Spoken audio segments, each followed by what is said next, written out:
about connecting with other people. And if you can pair it off with a community, I mean, you're hitting the holy grail here. You're gonna have retention, you're gonna have trust, you're gonna have advocates, you're gonna have a whole lot of things going for you. How do you optimize your customer's journey, drive demand, reduce churn rate, increase retention, and generate growth? Are some of the questions marketers continuously ask. Welcome to the Customer XP Crew Weekly Podcast, where we discuss marketing strategies, tactics, ideas, experiences, invite guests and experts to help you with your marketing growth by being customer-centric. And now to this episode. Good evening, Sebastian. How you doing? Good evening, Juan. I'm doing great. How are you? I'm doing great. So we were talking last time about communities and customer retention and how, like, at a global scale, we might be heading into a recession and all of this and yada, yada, yada. We see massive layoffs by companies like Twitter, Facebook, which are hitting the headlines on the news. So let's jump onto something that I've been reading a lot, and it's really about customer retention. So let's jump into that. Tell me your thoughts right now. What you've been seeing. What do you think? Yeah, absolutely. And first of all, I think that because we've been mentioning how crucial it is for businesses right now to focus on the customer journey, and I think it would be very valuable if first we can tell our listeners like where does exactly the customer retention take place in a customer journey roadmap, like at what stage you could place customer retention. Yes, absolutely. I think customer retention is just about creating an ambience for the customer that they feel so satisfied that they don't want to go anywhere else. And in order to create that kind of feeling in your customers, you really have to dig in, have continuous feedback, produce products that really resemble and you ensemble a continuous experience. And if you can pair it off with a community, I mean, you're hitting the holy grail here. It's pretty much creating something from not just your hypotheses, but also testing it out with the users, having continuous feedback in order for them to stay. Now, you have to understand from the customer's mindset that retention, it's not only keeping them happy from a product side, but also from a human aspect. Like, for example, when they have an issue, how are they getting the support? Is it easy to find you to communicate with the company? Is the resolution happening? Are there any like small human touches or touch points with the customer that happen during the experience that they have with this company that really add value, that really make them feel special? Because at the end of the day, they're also investing in your solution. They're giving you their money, they're giving you their time.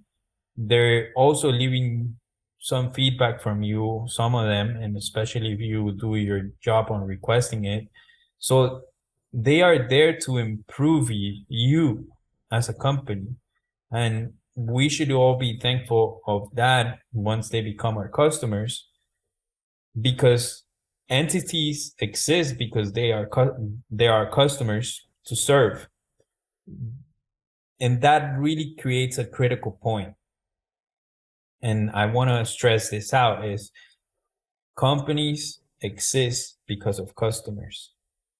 Yes, there's an entrepreneur that started an idea and made the idea sound for the customers, and it's a hypothesis, but once it starts grabbing traction and more people start trusting you, you have to add the human element to the company, because it's not just the technology you produce, or if you do any utility work, like or any other blue collar kind of job that, I don't know, let's say a plumber or a waiter or waitress at the restaurant, you're gonna see the different type of experience you can get just from this service industries as well. And it's the same thing with software, with products, like tangible products. It's how you add that human element across that experience and create a connection. And you can see a lot of that, for example, with Apple, for example, as a great company with a great loyal base, with a community. They have a lot of loyalty from their customers because they provide things simple. People, when they're unpacking a computer, just the packaging makes you feel special. It makes you feel like you're getting a premium item. You feel like you are part of something, of a crowd of people who are innovators. When you go to the stores, people greet you and they want to help you out. They are not there trying to sell anything to you. They're trying there to help you out. It's like, how can I help you? Is there anything that you need? And I'm just here if you need help. They're not trying to push you. Hey, we're selling this computer for this, blah, blah, blah, blah, because then you're killing that experience. Remember, people don't like to be sold, but they like to buy. And that's an important statement. People like to buy, but they don't like to be sold. That's a huge statement that most companies take for granted. And in their marketing messages and touch points, they try to make it about themselves instead of making it about their customers.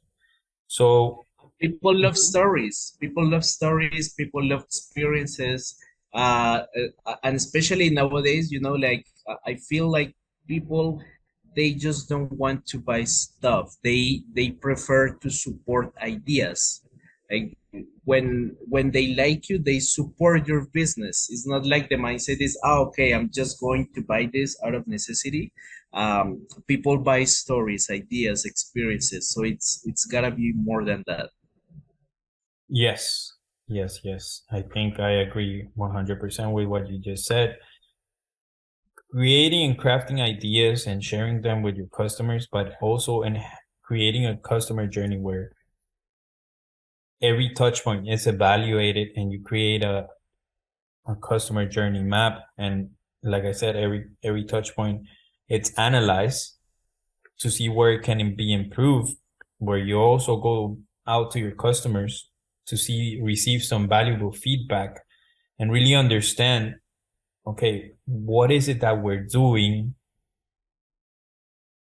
good and what is it that we need to get ourselves back on the drawing board so that we can create a better solution? Or how do we improve a process if it's something that it's there but it's not completely working for our customer base? And a lot of companies don't do this internal research. Another thing that I see from customers that we have is they ask us, okay, so how do we improve customer retention? And none of them ask their customers directly. So we go out there and we call, for example, their actual customers and ask them, like, what is it that you like about this? After mapping all the journey and all the touch points, we ask them, what exactly is that you like? What is it exactly that you don't like? Where in your experience you feel that we add value? Where do you feel we don't add value? And that information is critical to enhance the product, especially in SaaS businesses where most of everything occurs on your computer and your browser. We have to captivate that human factor, that human experience, and see where we can make things easier for them. And for example, the customers that leave the company or the product, we should also go out and face them, and not to bring them back, but as feedback, because that feedback is really important. And we have to analyze. Churn rate.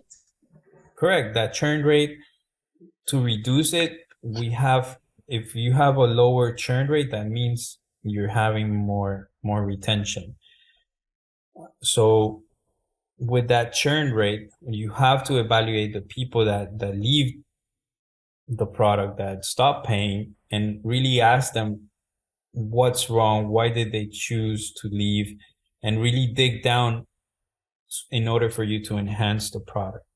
And I think that's where some of the businesses fail because they don't want to even take a look at the churn rate, because I know it's like it has like a negative connotation. But even in order to achieve a successful customer retention, you have to take a look at your statistics and evaluate your churn rate, because more than a negative metric, it's something that allows you to measure what can be done to improve, what needs enhancement, at what touch point is being left behind. Yes, absolutely. I think you nailed it with that.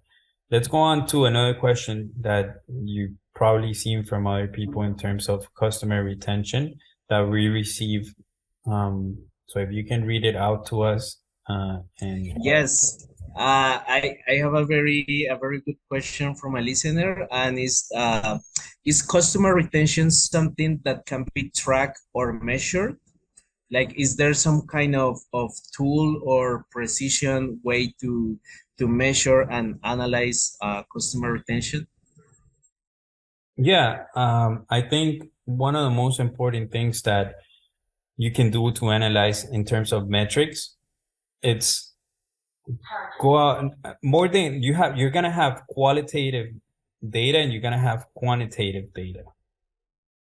And qualitative data is as important, or if not, at least for me, it's more important than quantitative data. So yeah, you can look at it at an overall period of time and say, okay, how many people have we lost for any given, I don't know, trimester, quarter, however you want to call it, or a year or semester, or after, I don't know, let's say you offer a trial period of 30 days. You might have a churn rate for just the trial period to see how many people you actually convert and they stay with you from the trial period. But that doesn't mean that should be your churn rate for the overall kind of project or your product. You might have a metric where you just measure it. Okay, after, I don't know, 6 months of using or being subscribed, how many of them are unsubscribing after 6 months of usage? And that might be a really good metric, because then at least you know that they're more familiar with your solution, with your product, with your service, and you can really know exactly if this is not a new user that maybe doesn't find its way or anything like that. And then you might have another churn rate metric where you're just doing it for 6 months and below. Where is it? Okay, maybe these people don't know how to use our app. And if you see a lot of churn, like a high number of churn rate, and the percentage, it's way through the roof, then maybe you have to see if your documentation and your onboarding, it's on par. And the qualitative data, I think it's also really important, because that's where you really get the human aspect of stuff. Not from the quantitative, because answering yes, no, any type of Boolean type of question, yeah, it might give you a percentage, it might be easier to track. But what you really want to dig down is, what tools are they using? Why are they using it for? How can you improve those things? And you're not going to get that from just a survey. You have to talk to people. Bringing people back, is it worth it? And I ask this question in terms of, because it takes some marketing and sales effort to try to bring people back. So do you think, is it worth it, or is better to invest those efforts and energy and etc. into bringing new people over? I think people bringing people over, obviously, it's going to be a type of effort that you should always do because it's easier to bring somebody that already has a relationship with you. So let's take it in matters of personal relationships, right? So let's say, for example, you break up with your girlfriend. It's probably easier to bring your girlfriend back than going out and chase a new girl. It's the same thing with customers. And so it's easier to get your customer back because they already have a relationship with you. You just have to iron things out and make sure that their experience, again, it's on par or it's way superior, and you're apologizing for the mistakes, because the only reason they're leaving you after you've been chosen is because they're not having a good experience. Exactly. I mean, there's other type of reasons that might be out of their control, but let's say the ones that they control is the experience. You might have other things like, I don't know, the CFO decided to cut the budget for X and Y and Z. And if you can present a solution or something that might be a workaround, then you might be able to keep them and retain them. Or I don't know, we're heading into a recession, so you might be seeing a lot of those examples I just gave you. So the idea here is to really understand where they're coming from. And if you have a department where they really anticipate that type of issue, it will be huge.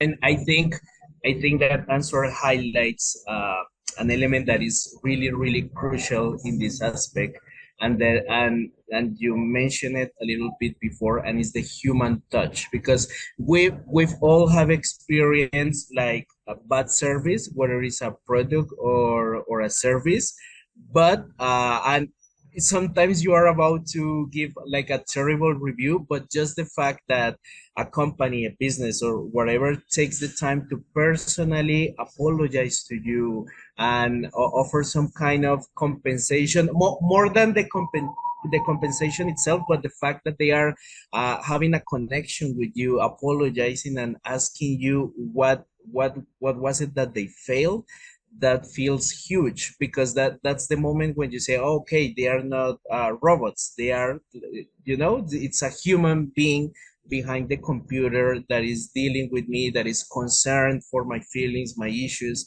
And I think that's a total game changer now. Yes. And I also want to make this as a critical point is you should make cancellations easy for them too. So for example, recently I got into a call where I have to call to cancel my subscription for a service. I'm not going to say the company or anything like that right now, but they made me wait 40 minutes on the phone.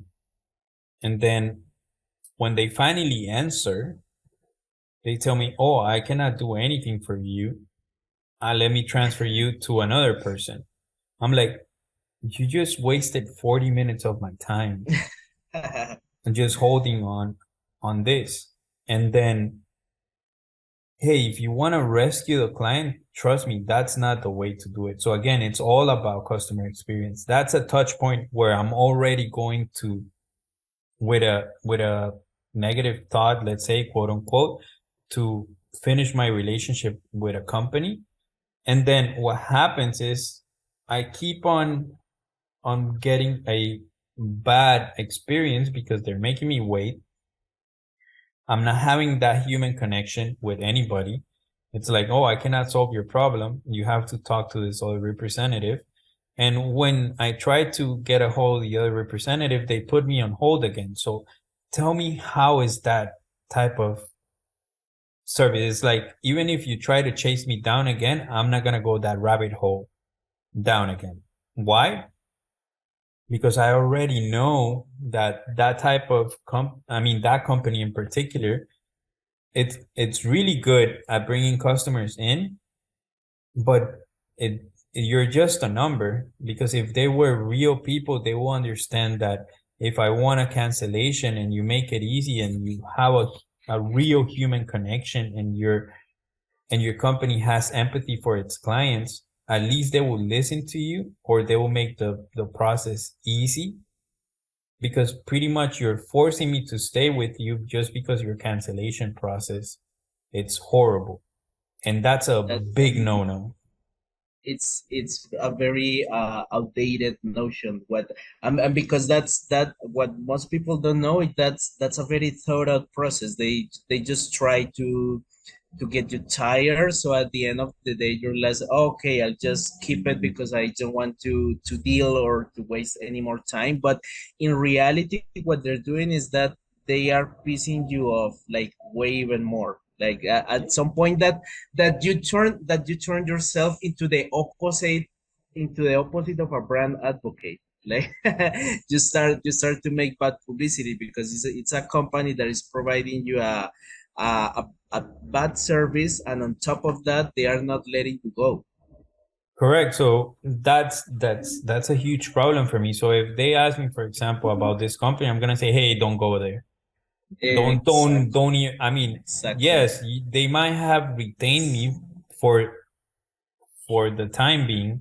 Trust me, when I get a little bit more time, especially for when we get to the holidays, that I'm gonna get a little bit more time, I'm gonna be the one harassing their phone and make sure that I get out of it.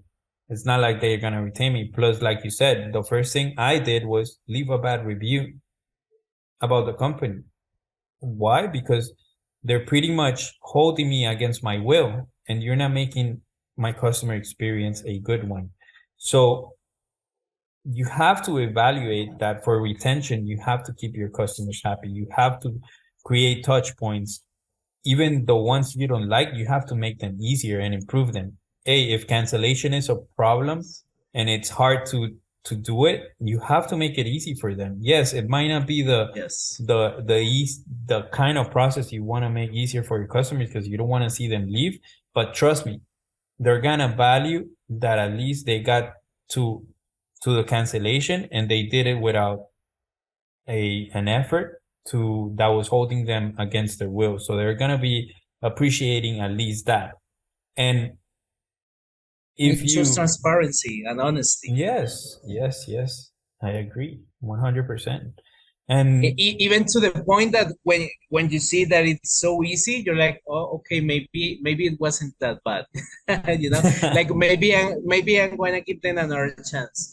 but let's put it as an example. Let's say, I don't know, you cut off your Netflix account and you either get an email a day or next day and they say, hey, we're sorry that you're leaving.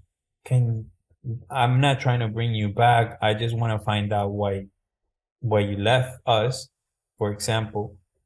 Wouldn't you be open to at least talk to them and say, hey, these are my reasons? Absolutely. Because at least it gives you a touch point with them to really voice out and feel heard. And that's one of the things most companies don't do, is they don't they don't know why their customers are leaving them. It might be a feature. And that's yes, and that's a negative point that it starts to become a trend once the company starts growing, and you should never at, at any point you should never neglect your customers, not even one of them. That's Mhm. where you need customer journey optimization the most. Yes, you have to have that map and really be analyzing continuously and improving continuously all those touch points, because that's where you're Yeah. gonna get better. That's where you're gonna give them that premium type of service that they look for, and that will make them stay. If you don't do that, trust me, you're not. I mean, you're just an average person, and you're gonna be treated as a commodity. So you're an average company, you're going to be treated as a commodity. You're an average product, you're going to be treated as a commodity.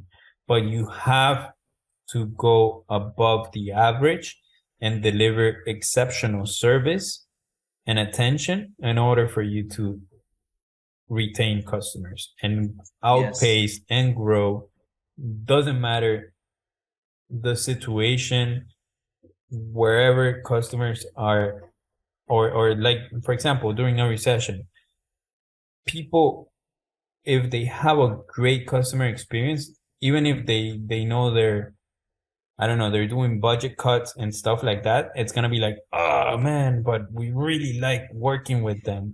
And so it's gonna make it really hard for them as well of even thinking of cutting that. So if you really do a good service, even if you're a good to have service, and what I mean a good to have, it's not a necessity that it's critical for their operations, then yeah, it's like, for example, do I need Spotify to go about my day? Not necessarily. It's a good to have because yeah, there's music, I can get it, but if I cut it, it's not like the world ends for me. Whereas internet, yes, I depend for it for work and many other 100%. stuff. So during this crisis, people might go at a company, especially they might go at a larger scale about that. And yeah, it might be hard to retain customers that for a budget reason, because of the situation, they'll retain you. But we spoke about this segmentation. You can have these different strategies where you anticipate and you help them be retained. And we really went into detail a couple episodes back. Yeah, I think that the word that encompasses like the whole conversation is trust. Building trust with your company is something that is huge right now. You have to be very careful, sorry, because if people don't trust you and the whole building tumbles down, that it's very difficult to get it back together. So building trust with your customers is something that it's like a golden rule. So I think that trust is really huge. And on that metaphor, what would you say will be the first brick to build that trust with a customer? Transparency. I think again, if you create transparency, you build trust. If you build a real human connection, they're more likely to trust you as well. Because remember, people connect with people, and the opportunities are always given by people. It's not like a tree gives me an opportunity, or I don't know, a tiger or a lion. It's about connecting with other people and really caring about from a human aspect. And if you can anticipate those needs once, then, and you craft a really good product or service that really tackles a problem, and you go above and beyond their expectations, you're going to have retention, you're going to have trust, you're going to have advocates, you're going to have a whole lot of things going for you. Yeah, and when you think about it, as technology evolves, like the interactions feel more and more virtual every time. So they feel more impersonal. So at the same time that technology evolves, people value more human interactions, you know? So it's something that you really need to take into account when providing your service. The other day I was talking with a friend who's a psychologist, and he said something that was fascinating to me. And he said, technology brings closer those further apart, but it distances us from those close to us. And I was mesmerized by this statement. I was like, wow, there's no better words to put it than this. Yeah, because if you go to a restaurant and you sit at your own table and you see, I don't know, like, let's say you go with a bunch of friends, you see a lot of them, or you just look around at other tables and you see they're on their phones and they're talking to people who are not there at the table. Where you agreed to go out and spend some time with these people. So it's Yeah, just funny. sir. It's just funny. And yeah, it's a little bit absurd, but it's funny. And we become so dependent on phones nowadays that it's just mind-boggling. It's just Yeah, we sometimes we get like a bit lost in translation, and we tend to forget that phones and technological tools in general, they are just that. They are tools, and we are the ones that become dependent on them when it would have to be the other way around. well, and from an app perspective, I guess they're doing their part because they're getting all these Yes, people to use their time absolutely. correctly and connecting with other people. Because the reason people are most time on their phones, if you check their usage, is mostly on average is mostly because of social media and messaging apps, which makes another point very clear is communication is key for humans. Doesn't matter if you're close or if you're the furthest away from him. It's about communicating, and social media makes that possible. Although I can agree, at least on my side, that we're getting phone addiction. A lot of us are getting phone addiction or just being connected too much and having too much screen time on this. And we really should connect from another perspective as humans, and we should connect and create, especially the I know Web 3.0, it's not there yet for mass consumers yet, and it's early, and you can see it with Facebook and the metaverse where Facebook changed its name and well, yada yada yada, Yes. all this kind of stuff. That might be another good topic to talk next time. But the technology is there. It's just a little bit too early to deploy it. But with Web 3.0, I think you're going to be able to create a little bit of a more human touch than Web 2.0. And you can create better experiences. Yes, because history is cyclic, you know. I think it's going to get to the point that technology is making us so distant within ourselves that it's going to get to a point that it will have to be the other way around. And I'm pretty confident that we are going to get back to have more face-to-face human interactions. Yes. One thing that I found fascinating and I read recently, it was okay, when they do these webinars or Zoom workshops, when you have a large crowd, when people they are asked to speak, not a lot of them get to participate. Yet, if you create little, I think it's called little groups. I remember, I don't remember the call right now. Breakout rooms, I think it's called. If you create breakout rooms and you have a smaller circle, so let's say you have 50 people and you create, I don't know, 10 groups of 5 people and they go out on these breakout rooms, then people are going to be talking to each other because it's a smaller group. So again, if communication on a smaller scale with a smaller circle, it's easier than with a larger scale. So companies should also try to focus on creating those channels of communication for their customers. Like how can they close the gap? Yeah, you can close the gap. You can create touch points where, I don't know, if they offer webinars and they don't understand something, so you don't put them on the spot. Hey, there's a breakout room you can join if you need to go over over this again. So you don't put them on the spot, and the people who join it is just that.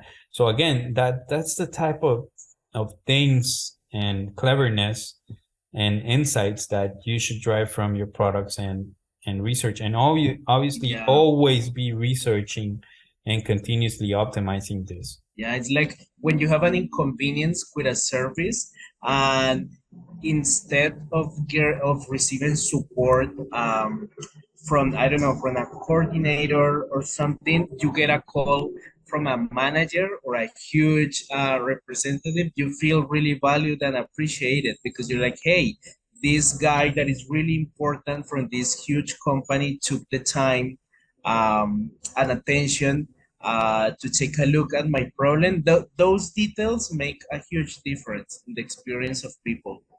You nailed it. Yeah, I think if you make them feel great, it's reciprocal and they'll feel great with your product, which your reputation, it's going to go up online and just socially because people will be recommending you, which it's going to generate leads, new sales.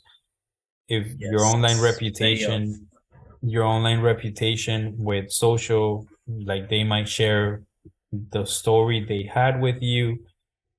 So again, it's about also looking into turning sometimes negative experiences into positive ones. We all have problems. We all have disagreements. yes. It's a matter of how we can turn those bad experiences into a positive one from a business point as well, not just personal, and really create that.